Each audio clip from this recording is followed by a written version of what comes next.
জ্বালানি ট্যাঙ্কারে বিষাক্ত রাসায়নিক বহন করা হয়, এরপর সেই ট্যাঙ্কার ঠিকঠাক পরিষ্কার না করেই তাতে ভোজ্য তেল পরিবহন করা হয়েছে বলে চীনের বিরুদ্ধে অভিযোগ উঠেছে। এমন খবরে চীন এখন উত্তাল।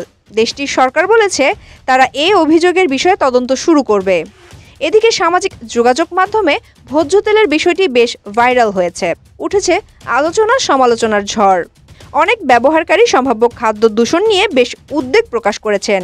চীনের রাষ্ট্র পরিচালিত সংবাদপত্র বেইজিং নিউজ বলেছে, ভালোভাবে পরিষ্কার না করেই জ্বালানি পরিবহনের জন্য ব্যবহৃত ট্যাঙ্কারগুলোতে ভোজ্য তেল ও সিরাপের মতো খাদ্যপণ্য পরিবহন করতে দেখা গেছে।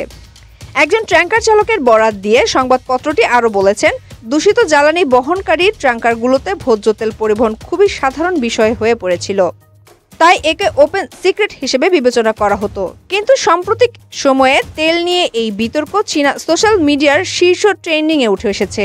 সামাজিক যোগাযোগ মাধ্যম এক্সের মতে ওয়েইবো চীনের একটি মাইক্রো ব্লগিং প্ল্যাটফর্ম। দেশটিতে চলমান এই তেল কেলেঙ্কারি নিয়ে ওয়েইবোতে কয়েক হাজার পোস্ট করেছে ব্যবহারকারীরা, যা লক্ষ লক্ষ মানুষ দেখেছে।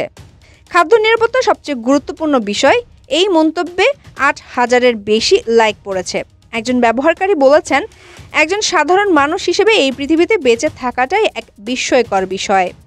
অনেকে এটিকে ২০০৮ সালের সানলু গুঁড়াদুধ কেলেঙ্কারির সঙ্গে তুলনা করেন। শিল্প কারখানায় উচ্চমাত্রার রাসায়নিক মেলামাইন মিশ্রিত ওই দূষিত গুঁড়াদুধ পান করার কারণে প্রায় ৩ লাখ শিশু অসুস্থ হয়ে পড়েছিল এবং এই ঘটনার কমপক্ষে ৬ জনের মৃত্যু হয়।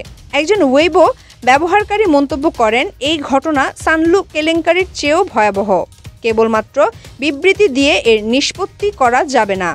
চীনে ট্যাঙ্কারে পরিবহনের জন্য নির্দিষ্ট পণ্যের তালিকা নেই, অর্থাৎ কেবলমাত্র নির্দিষ্ট একটি বা দুইটি পণ্য পরিবহন করা যাবে তেমন কোনো নিয়ম নেই। সেক্ষেত্রে কয়লা ভিত্তিক তেল পরিবহনের পরপরই ওই ট্যাঙ্কারে সরাসরি খাদ্য পরিবহন করতে বাধা নেই। ভোজ্য তেল নিয়ে বিতর্ক শুরুর পর বলা হচ্ছে, চীনের একাধিক বড় বড় কোম্পানিও এই ঘটনায় জড়িত, যেমন রাষ্ট্রীয় মালিকানাধীন সিনোগ্রেইনের একটি সহায়ক সংস্থা এবং hopeful grain and oil group.